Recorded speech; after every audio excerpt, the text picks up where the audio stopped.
I don't want to go do the hard things. It sucks. It's miserable, but I know that I'm not good enough. And the people around me deserve better.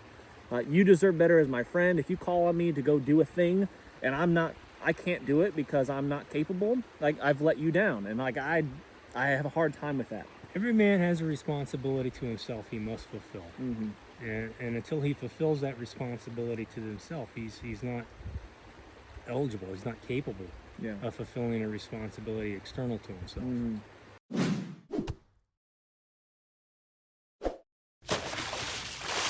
Friends, welcome back. I am Jason and this is my friend Joe, and today we're discussing the U.S. Men's Academy, a nonprofit that we started together, and it is all about creating productive, valuable young men, leaders in the world. And today's discussion is kind of why that's necessary. So I have questions for Joe. I want to know why the U.S. Men's Academy is important, why foundations are like this are important. Why do we need to create strong young men in today's messed up society?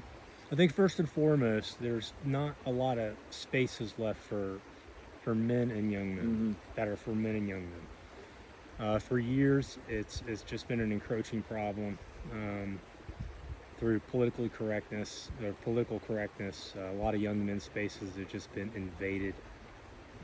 It's not that I'm against girl spaces or co-ed spaces, but our sons deserve to have a space to develop, on their own as well. It's not a problem anybody seems to care about till recently. Obviously in an effort to protect girl spaces, and they should, but we've long forgotten about boy spaces. The Boy Scouts have become scouts, we're so silly. Yeah, it is, but there's this idea that boys don't need to develop in an all-male space, and that's just not true. Why is it important that boys develop in an all-male space to some degree? For the same reason girls need it for girls. When it's just men and it's just boys, we talk differently, we discuss subjects we would never discuss around females. Yeah. Behave differently. Yeah. We behave differently, and these are all things that boys are going to do with or without your supervision. Yeah. So you might as well set up a male space or a space for young men where they can discuss these subjects and kind of act in the ways that boys act, but with the supervision of, kind of more mature, older men. Yeah. So I say this all the time, and it's that the world is completely full of lazy, wimpy idiots. Like, we're surrounded by them all the time. I see it all the time. Just yesterday, the weather was nasty. It turned nasty. It was like a sleety rain. And the response of the people that were around me was I just cringed at it. It's just, they were just so terrified of being moderately uncomfortable for a very short period of time that it irritated me to a high degree. Yeah. So I visibly actually kind of cringed at the thought of it. So the world's full of lazy, wimpy idiots. I think we could probably all agree on that. And we need to do something about that. And that's what the Men's Academy is about, right? That's right. Yeah. So we try to break it up. We meet once a month. That's by design. We could meet more often, but by meeting once a month, we'll get together and we'll correct everybody's work. Did you do your assignments? Did you do everything you were supposed to do? But we give them plenty of rope to hang themselves. We expect them to do what they say they're going to do. And once a month we follow through on that. And then when they show up, we teach them, we keep them structured, we keep them organized. If they get out of line, we put them back in line. Right. But by and large, we're at the point now where the young men and the boys do all of it. We really just sit back and supervise it. Right, but that's been a year. That's been a year process. The hierarchy in the organization has been formed. The culture is there now. And now we're looking to open it up to more folks who are interested in doing it. We're going to expose them to discomfort. We're going to expose them to obstacles. Intentional discomfort. Yes. I know you can go around the cold water, but you're going to go through it. Right. Yeah. So we expose them to discomfort. We expose them to various leadership challenges. Now, I'm a former military guy, so naturally, whenever I do something, it's probably going to have a military flavor to it. But it's not a military organization. We got other folks and other ideas.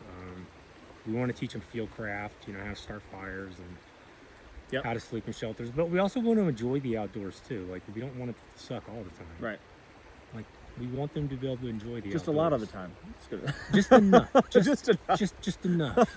The Canadian dream, just enough. Just So, yeah, we wanted to be exposed to discomfort, but we also wanted to have an appreciation for self-reliance, the value of skill sets, and really to enjoy the outdoors, because I think they're not taught to enjoy the outdoors, so they don't go outdoors.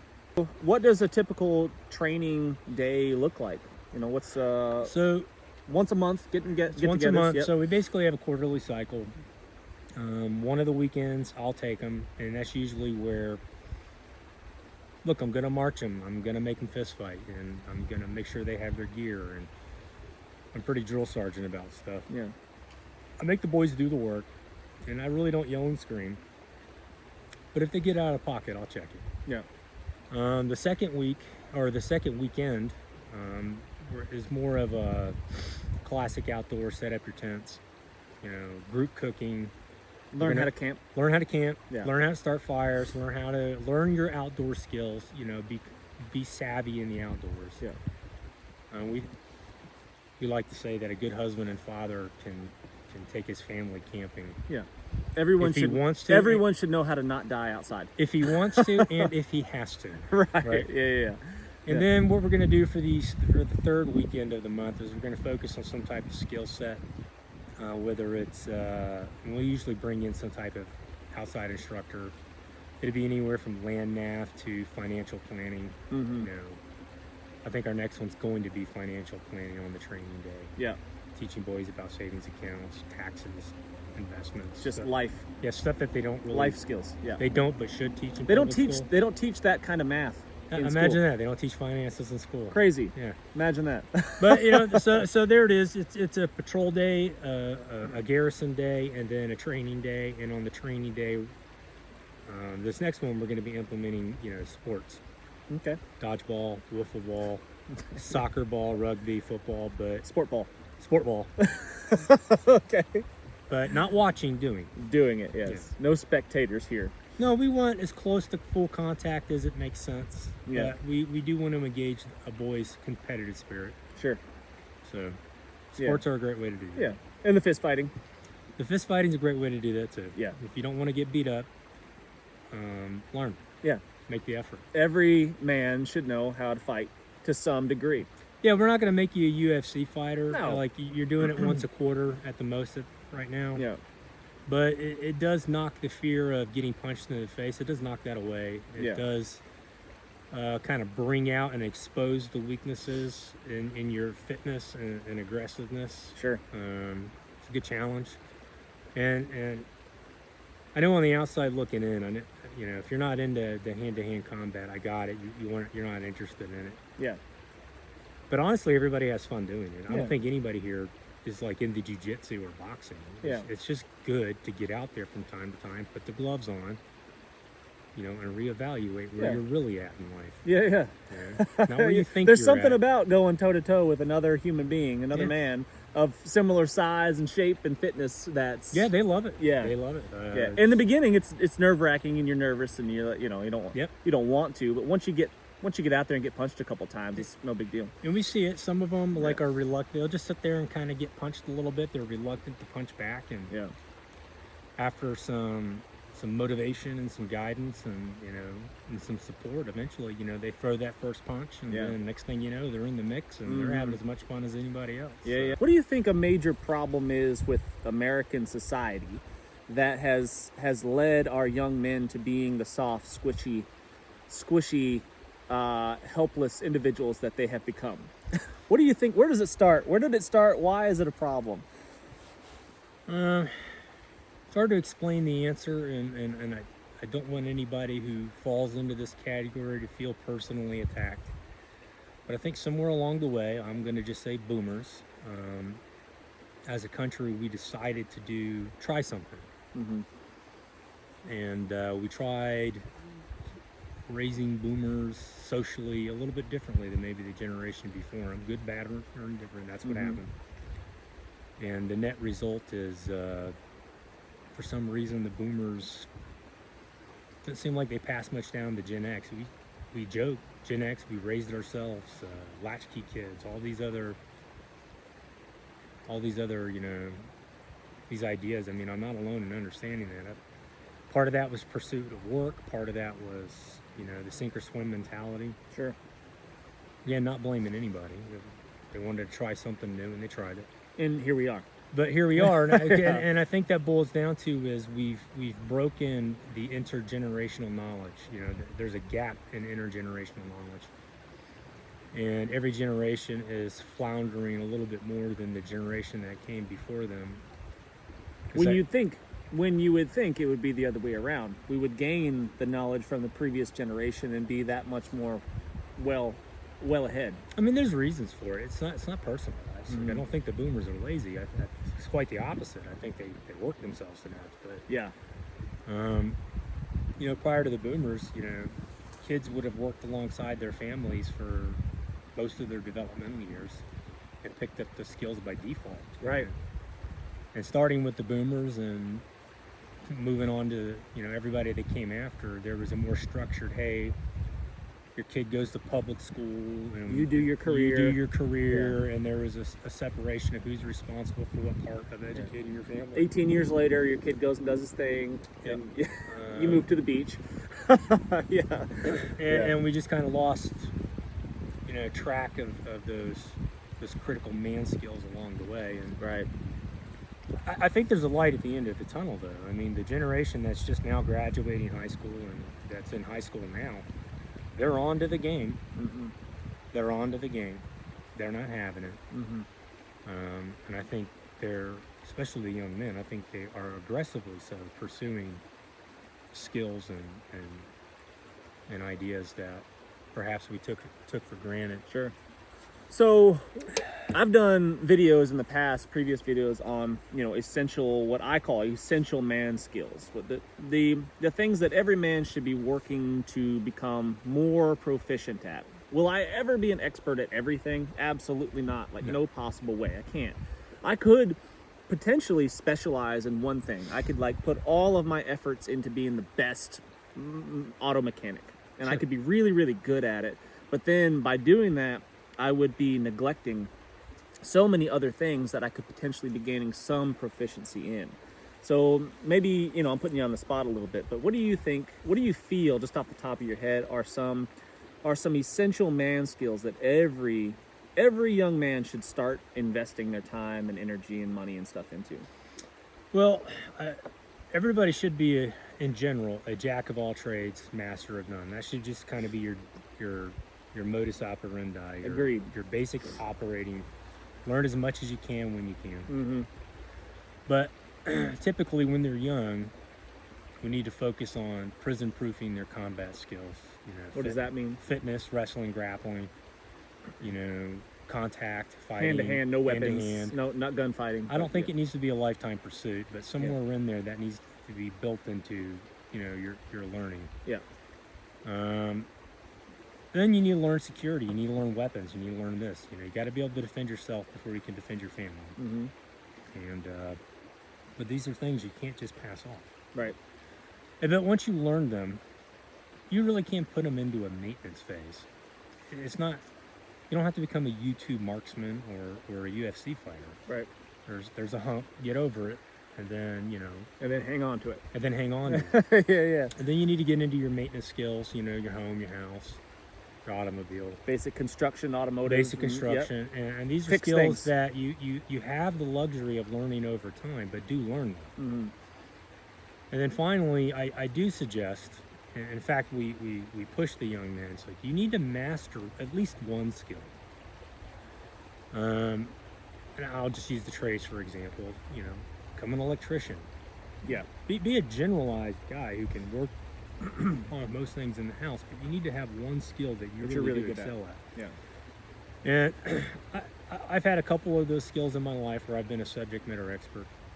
And my impetus behind pushing that is less about the skill you have in your pocket and more about everybody should know what it's like to be a subject matter expert and because as a subject matter expert, you engage with people differently Sure. than as a customer, you know, or seller, or it's not a business relationship. It's it's a teacher student. It's a expertise. It's people will recognize the wisdom you have in a particular field, and they'll treat you differently. Right. And you need to learn how to manage being, you know, as an expert. You need to learn how to manage humility and you know, keep your pride in check, but you know, interact with people as an expert. It's hard to explain. If you're an ASC certified mechanic in a world full of people who only know how to change the oil, they're going to look up to you. Right. And seek out your and wisdom. seek out your wisdom, and you have to learn the maturity and I don't want to say humility. I think that word's overused, but there's a maturity that comes along with that to respect the people who seek out your wisdom, and you get that they're becoming a subject matter expert. Sure. And it may take you a lifetime to achieve that. Okay. So yes, jack of all trades, but you should pursue excellence in your craft. You should, absolutely, and we'll push you to do that. Yeah. Another one that I think is often neglected in, you know, just getting young people prepared for life is just communication skills. Like right now, we are communicating with you, right, through this camera, and it's kind of a one-sided conversation for the most part, but us being able to deliver our thoughts, our points of view, and the information that we're trying to deliver accurately without stumbling over our words and stuff like that is not something that I was able to do in, you know, in a one semester class in college. Like that was, my communication skills have been developed over my life, over my lifetime. And I think without having good quality communication skills, you're going to struggle in all facets of your life, in your marriage, with your kids. If you're trying to teach somebody something, like you're going to struggle with a lot of things because of a lack of communication skills. And I feel like that's something that we are doing with the Men's Academy guys, because we're forcing them into leadership positions. That's right. Where they have to communicate what it is that they want from their team as eloquently as possible, as simply as possible, with the fewest amount of words to deliver that message. You know what I mean? Does that make sense? Yeah, and we do that under stress, you know, so you're right. We put them in a position where they have to communicate A, what they want, based off B, what they need. Right. They get what they need to do from us. And it's usually something that we know is outside their comfort zone. It's either going to be physically uncomfortable, or it's going to be the amount of physical exertion it's going to take to get it complete. It's always going to be just outside the limits. Yeah. And as they grow, I just keep pushing it further and further. But then they need to be able to translate that into, you know, delegating their authority or direct styles of leadership. Sure. Another thing we do to assist them in their communication is at every dinner, we have a discussion subject, and we let them pick it. It was us at first, but now we let them pick it, and they have to present whatever this subject is, almost like a book report or an oral report. And then they got to go around the campfire. Everybody's got to give their 2 cents. And our job, kind of as the mentors of the group, is to not tear their ideas apart, but challenge them, like maybe using the Socratic method, or just kind of draw it out of them. It's not good enough to just say, hey, this is the book and I like this subject. Like, what do you like about it? Right. We make them kind of articulate what they're thinking about it. And we've gone over everything from Tolkien to Thomas Aquinas to Dostoevsky. I think we're doing Machiavelli on the next one. And the idea is, it's not good enough to quote memes. It's not good enough to throw, you know, slogans out there. Shallow thinking. Shallow thinking. Yeah. It's effective and it helps you win arguments on the internet. But you don't actually know what the subject is. You haven't actually read it. Yeah. You haven't put any thought into it outside of this, you know, sloganeering that's become so popular. Yeah. So we force them to do assignments. Yeah. You know, it's once a month. They'll sit around the campfire. And at first it was awkward because nobody makes them do that. Right. I don't know if public school's making them do that, but my experience... Probably not to that degree. Yeah. Yeah, it's like, hey, all right, we're going to go over this poem. I want to know about the author. I want to know about when he wrote it. What what was going on in the world and in their life Maybe when they inspired wrote it, them to write something right? like that. You Yeah. know, and then tell us about the poem and what does it make you think. And we've had some really awesome conversations that have spiraled into philosophy and theology. Yeah, and really got to know the underlying subjects of these various books and authors. Sure. So, and again, this is all in an effort to teach them, critical thinking, but teach them how to communicate what they need in the moment through challenges and obstacles, but then communicate what they're thinking in a meaningful way to really, find compromise and understanding. Yeah. So we've been primarily talking about young men. Most of the guys that we've been working with are out of high school now, and some are still in school, but most are out of high school. Most of them are kind of in their early careers. They're early 20s to late 20s kind of guys.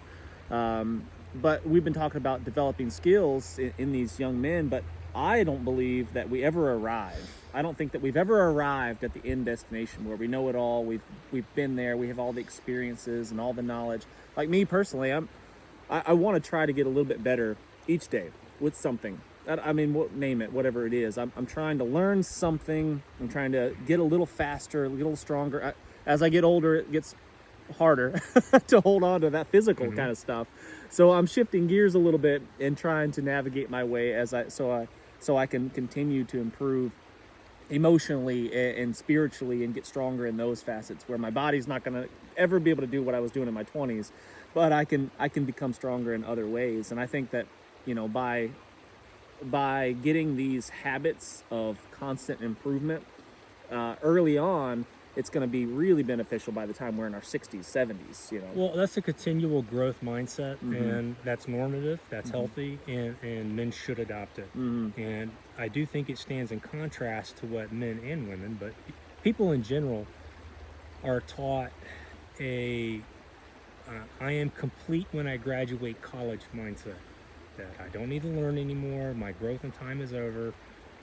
I don't need to pursue these things. It's like as soon as I get past a certain milestone, I'm done. Yeah. And now I can sit on the couch. Now I can go to work and then sit on the couch. Now, and I'm done. now I spend my life on autopilot, and that's reinforced heavily in society. But what message does that give to the generation under you when you do that? Well, it's not exactly leading by example, right? But it always comes back to bite them in the ass. We're seeing more and more people's lives fall apart, 20, 30, 40 years into that kind of doing nothing, sitting on the couch and coasting. Yeah. It's not working. No. It crushes your soul. Like it just... But it stands in opposition of the constant growth process. Yeah. And I'm not talking about self-help and all that stuff. All that stuff's worthless. It's just sitting around feeling good about work you're not doing. Yeah, I'm special. People love me. So, yeah. What really has to happen is we need to communicate the idea that you're always learning, you're always growing, and that is going to be a constant in a man's life till the day he dies. Right. Yeah. So, but we have to do that in a way where they'll pick up the habit, but we're actually fighting against the just graduate college and you'll make six figures and your life will be easy. Yeah.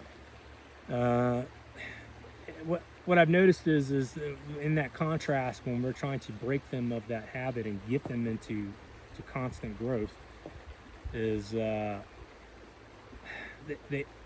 initially to them, because nobody's challenging them and nobody's forcing them to do anything, they kind of take it like, oh, I'm not good enough. So it's not a self-esteem hit.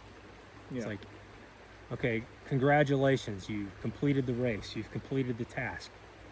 Well, pat yourself on the back, but you're now next. Yeah. And that's very difficult because we live in a society. Look how awesome I just did. I want to spend the next 6 months celebrating my first and only achievement, right? And yeah.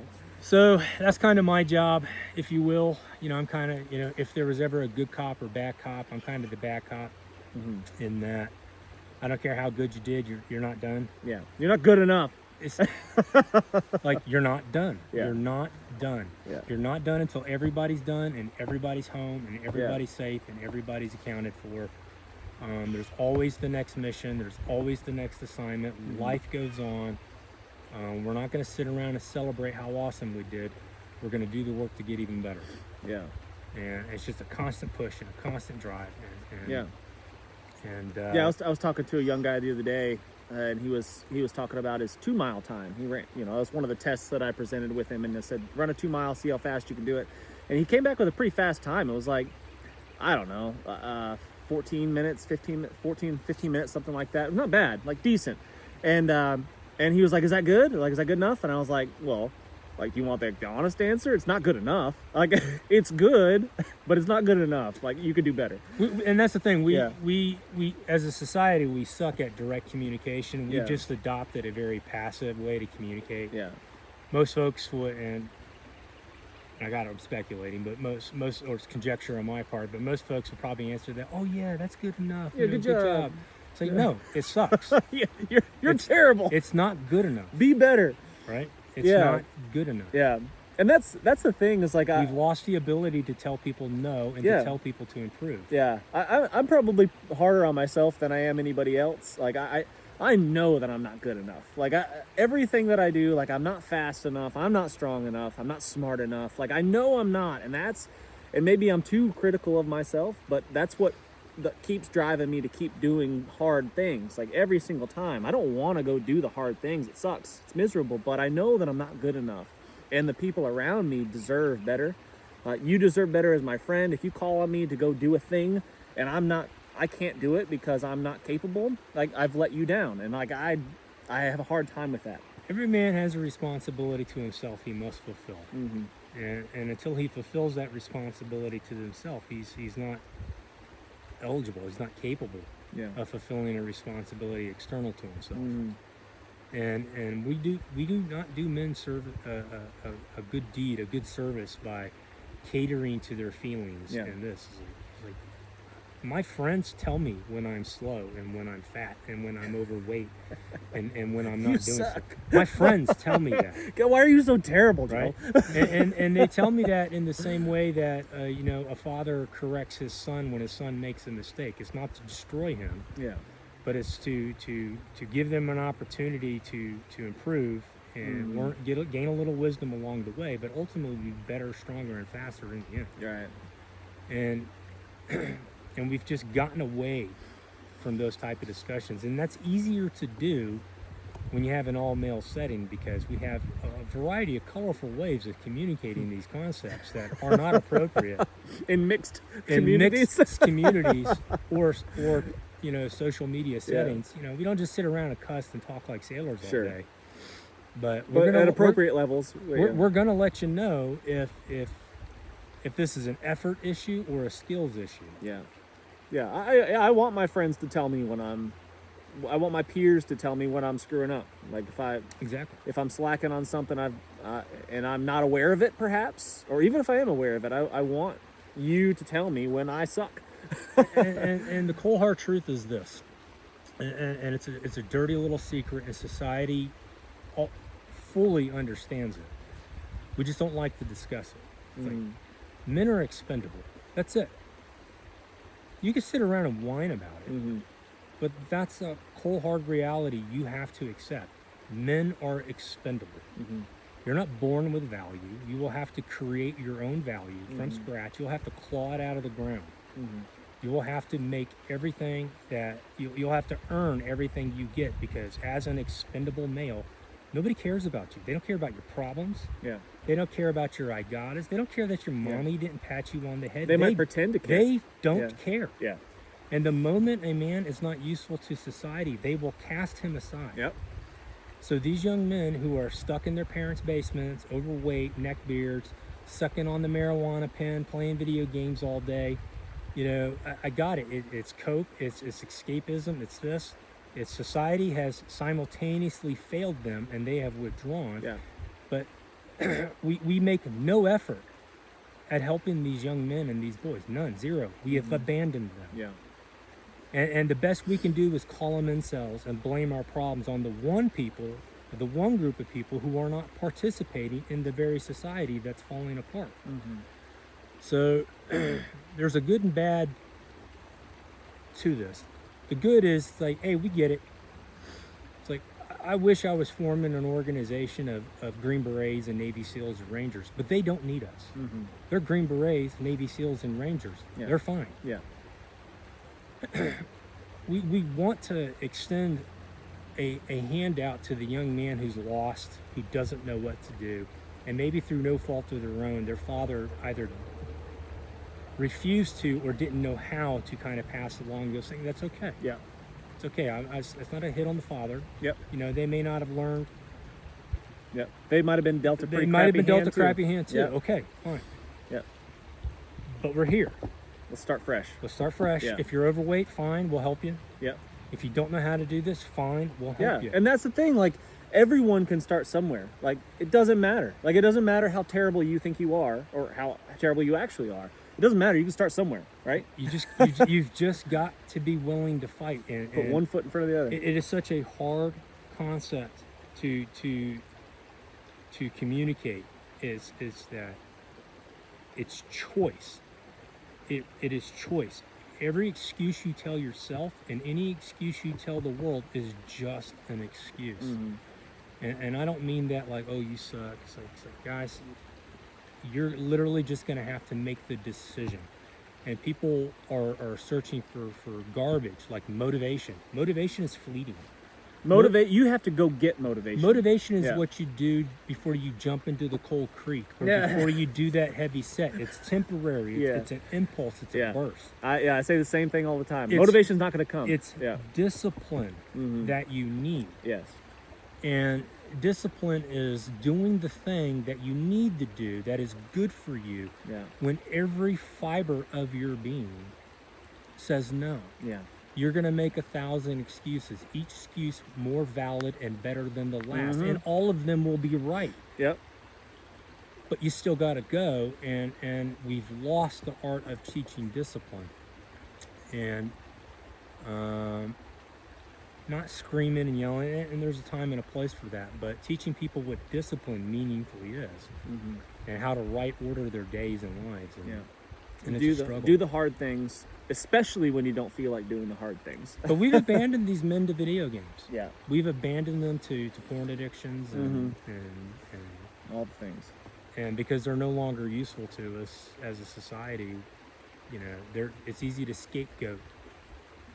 It's easy to scapegoat the young men. Oh, they don't want to work, or it's the young men's fault because they don't want to get married. It's like, okay, kids these days don't want to work, don't want to do. It is simply not true. Yeah. It's not their fault that marriage is falling apart. It's not their fault that the economy's falling apart. They just got here. They don't owe you anything. So we failed to integrate them, and now we mock them for not being integrated.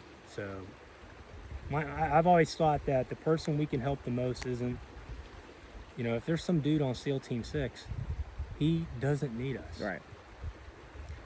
There are young men out there that meaningfully need male influence, masculine influence in them. Yeah. Real actual stuff. Influences. Yeah. There's so many young men out there that I know that don't have any masculine influences in their lives. Like zero. The world doesn't care about your problems. Yeah. Now we do. We'll listen to you. We got it. Yeah. You've been dealt. Some of you guys have been dealt you've been given a raw deal. You've been dealt a bad hand. Yeah. Okay. Yeah. We believe you. We're not going to let you use that to sit on your butt, but you know, stop crying. Stop crying in public. Stop crying on the internet. You can't cry in front of your girl. Can't cry in front of your kids. That's all crap. You know, but if you're struggling and your life sucks and you need somebody to listen to values, it's like, okay, that's us. We care. You know, that's why you got to have these all-male spaces. It's like, I honestly believe that when it terms of connection and sympathy and empathy and these things that we need to kind of cope, like, men understand men problems. It's okay. Come on over. Yeah. This ain't going to be a big boohoo session. Right. But, you know, let's figure out a solution. Let's figure out a solution. Yeah. We'll root for you. We'll get behind you. We'll give you the backup you need. But let's run the race. Yeah. You know, put your shoes on. Get out on the track. It's time to go. Yep. So that's it. Awesome. I think we've jabbered on enough, Joe. okay. Yeah. Yeah. All right, guys, so a link, if you want to know more about the U.S. Men's Academy, the nonprofit that we've started, there will be a link in the description, and I'll also pin it in the comment section of this video. If you have questions for us, I'll chime in the comment section of this video, and I'll try to get Joe to do the same thing, and that way we can answer any and all questions that you might have about the discussion that we just had. I really do appreciate you guys watching. If you haven't hit the thumbs up, please do. Subscribe if you haven't done that already. Share the video with someone that you might appreciate it, and I'd be really grateful for that. Until next time, friends, what's the worst that could happen? Let's just go on 3. If you carry a firearm and discharge your weapon in self-defense, you could face hundreds of thousands of dollars in legal fees and expenses. So carry the protection of CCW Safe, Self-Defense Legal Services membership. Upfront payment of all criminal and civil defense costs with no out-of-pocket for members. Unlimited defense budgets, unmatched legal expertise. Carry the same level of support police officers have. Carry CCW Safe, the highest caliber.